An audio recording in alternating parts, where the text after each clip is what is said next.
Hello you wonderful people, this is Mad Mick here.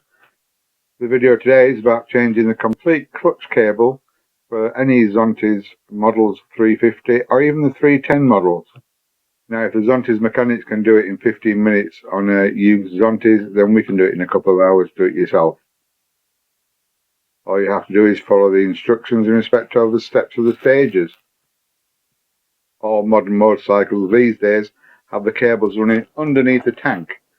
Very hard to get to. You can't actually do what you used to do in the olden days, where you could link your cables together and feed it through with a bit of tape on the end of the cable. You can't do it these days, so it's best to easily follow the instructions, remove the tank to do it properly. And don't forget, this is for all the 350 and 310 models. As long as you can get the tank etc. off, just follow them. Look into my playlist. There's a video on all the models, how to take the tank off, etc. Please like, subscribe and join our journey. Plenty more videos to come, and look in our playlist. There's over 1,000 videos in the playlist. I'll let you get on with the video and pause it if you need to read the instructions on the screen. This is Mad Mick signing off. Bye bye for now.